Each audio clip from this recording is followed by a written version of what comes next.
Bakulu vandu, batumonyi vandu, aominu mwechi mpambumbumba. Je suis Hervé Pambo Pambo, dit mwechi mpambumbumba. En prévision des manifestations officielles du Festival culturel annuel Gabon 9 provinces, l'association Basse Luango, par ma modeste personne, vous présente encore en cette année 2020 le peuple Luango. Rappelons simplement que cette manifestation va être numérique à cause de la lutte contre la pandémie de la Covid-19 et sa thématique générale est « Je suis Gabonais et j'appartiens aux 9 provinces de mon pays ». Cela me donne l'occasion de rappeler ici nos participations antérieures actives à ces différentes éditions. Sur le plan culturel, certains temps forts ont marqué pour le peuple Luango de l'estuaire en particulier et de 9 provinces du Gabon en général, ces événements dont particulièrement en 2005 et 2011, participation effective, physique et virtuelle par voie de presse des Luango aux tournées républicaines d'entreprise dans tout le Gabon par le président Omar Bongo Ondimba, puis par le président Ali Bongo Ondimba. La tournée républicaine est une action politique ponctuelle dont se saisit le chef de l'État pour aller à la rencontre de ses compatriotes dans leur diversité culturelle et leur réalité économique et sociale. C'est l'occasion aussi de vérifier le rattachement des élites politiques et intellectuelles à leur terroir, d'aplanir les inégalités discriminatoires, de faire l'inventaire des ressources naturelles, économiques et touristiques.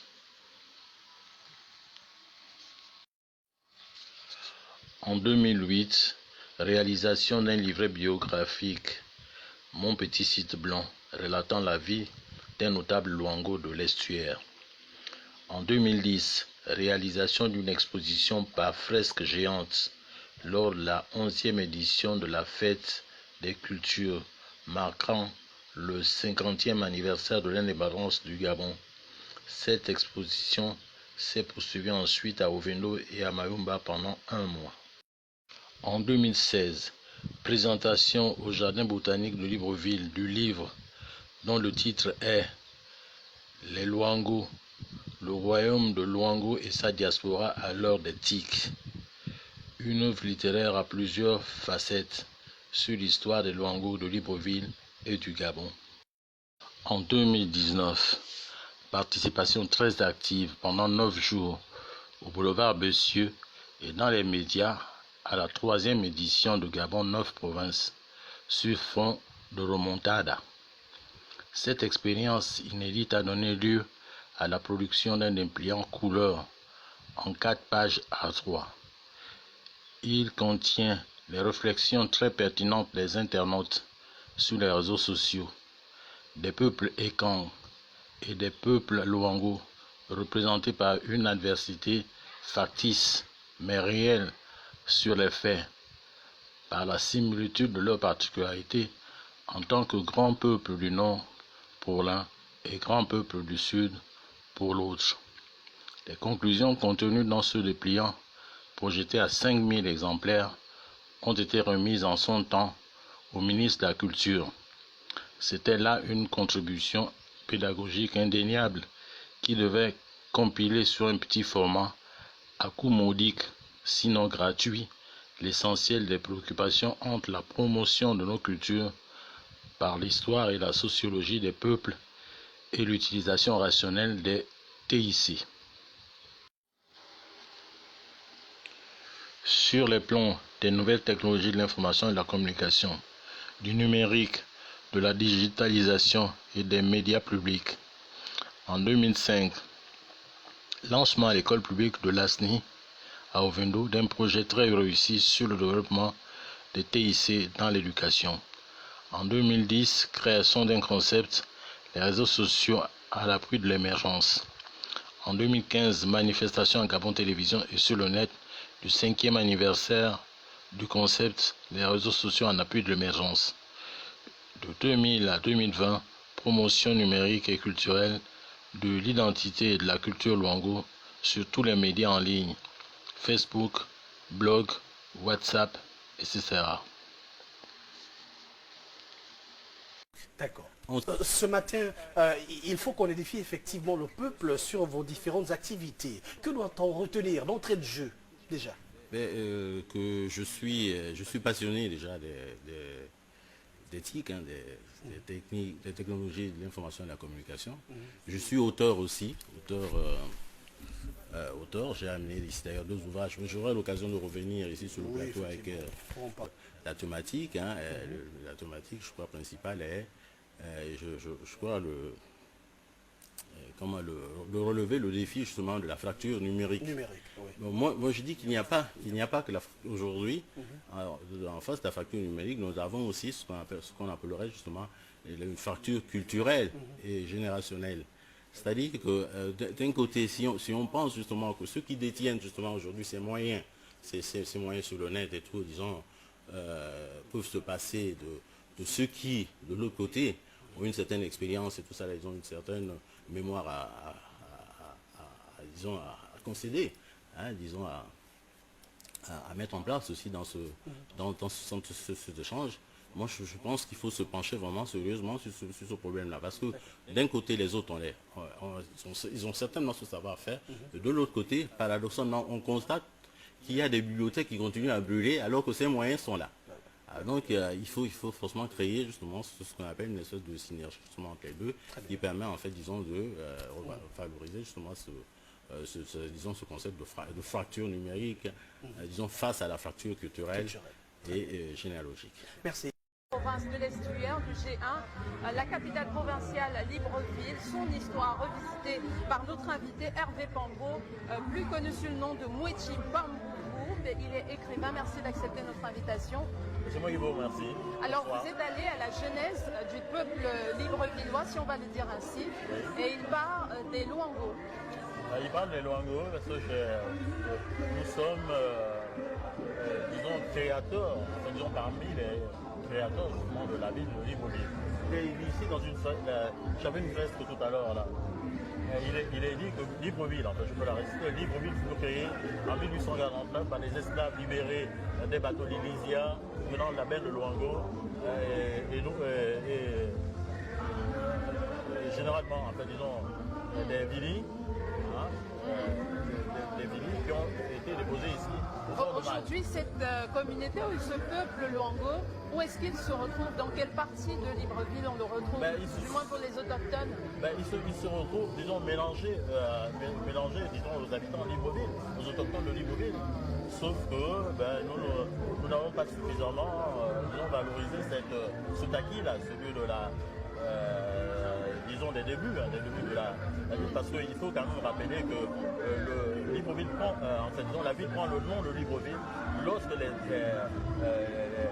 ces esclaves sont débarqués justement au fort de Mal ici. Et le commandant à l'époque, je ne sais pas s'il était gouverneur, Boué Bilomène, à ce moment-là, donne à l'agglomération le nom de Libreville. Il y avait des gens avant, il y avait une organisation, je crois, une autre organisation sociale et tout ça, disons, parce que qui était là avant, certainement les Congois et tout. Souvent, je dis, la ville prend cette dimension par le nom de Libreville, par le fait justement que les Luangos sont arrivés. 11 François Xavier Ratanga Atoz, professeur d'histoire durant plus de 30 ans à l'université Omar Bongo, prend de l'air non loin de la Statue de la Liberté. Cette statue, vous savez, se trouve précisément à l'endroit où un vaisseau français appelé la frégate Pénélope, qui va résonner au large de Libreville, un bateau brésilien porteur de 146 esclaves capturés au Congo. Ces esclaves furent emmenés non pas à Libreville, mais plutôt au Sénégal. Pendant ce temps, les Européens entendaient faire progresser l'agriculture et il leur manquait de main-d'œuvre. C'est ainsi que l'administration va demander le retour de ces esclaves Billy Congo et on enverra au Gabon 54 esclaves, hommes, femmes, avec 2 enfants. On leur donne donc un terrain à l'endroit où se trouve aujourd'hui la présidence de la République et Boué Biomez, commandant français de toute la côte et qui est à l'origine de la fondation de Libreville, donnant à cet endroit le nom de Libreville, petit village d'esclaves libérés, en copiant le nom de Freetown. Alors, de façon d'abord globale, nous disons au niveau du Gabon qu'il n'y a pas de Gabonais d'origine. D'accord? La quasi-totalité des populations gabonaises qui s'y trouvent ont émigré à un certain moment de l'histoire. Les premières populations ayant occupé l'espace Gabon sont sans conteste les populations du sud-ouest et qui ont appartenu à un certain moment au royaume de Congo, puis à partir de 1860 au royaume Loango. Et ces populations, il faut le dire, ce sont donc les Vili que l'on confond souvent avec les Luango, parce que le Luango, c'est le Luangoland, c'est le pays dans lequel se trouvent plusieurs populations. La particularité de cette 4e édition est de poser la problématique d'une revendication légitime et pacifique sur l'histoire, la sociologie, l'identité et la culture des Luango, de l'estuaire, des 9 provinces du royaume Luango et de la diaspora Luango du Gabon, portant sur la reconnaissance d'appellation basse Luango ou les Luango, se rapportant à l'histoire et à la sociologie de ces ressortissants affublés à l'origine de l'appellation Luango, au demeurant péjorative du fait de la méconnaissance de leur appartenance ancienne au royaume de Luango et à sa noble et riche histoire. La revendication de tout autre symbole, marque, distinction, lieu, nom se rapportant à ce nom. La revendication du domaine foncier, concession actuelle de la présidence de la République du Gabon, où furent installés ces esclaves Luango par le commandant français Boué-Wilomez en 1846. La revendication du nom de Libreville, la ville des esclaves libérés, donnée à ce lieu en 1849 par Boué-Wilomez. La revendication de la statue de l'esclave libéré comme symbole de l'identité Luango. La revendication des liens biologiques, familiaux, des patronymes propres ou recomposés liant les affranchis aux autres peuples autochtones du Gabon.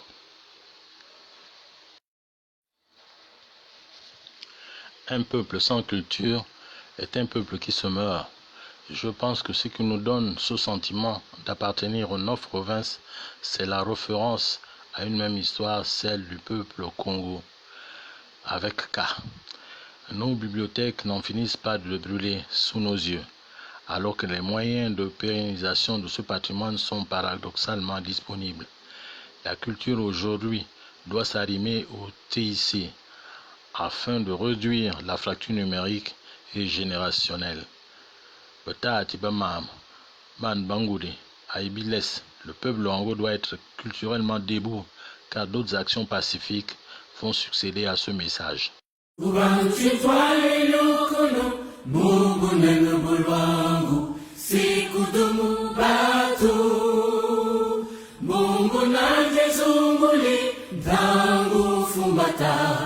Moto sambwalisha kungu mfuntanji Kandele koko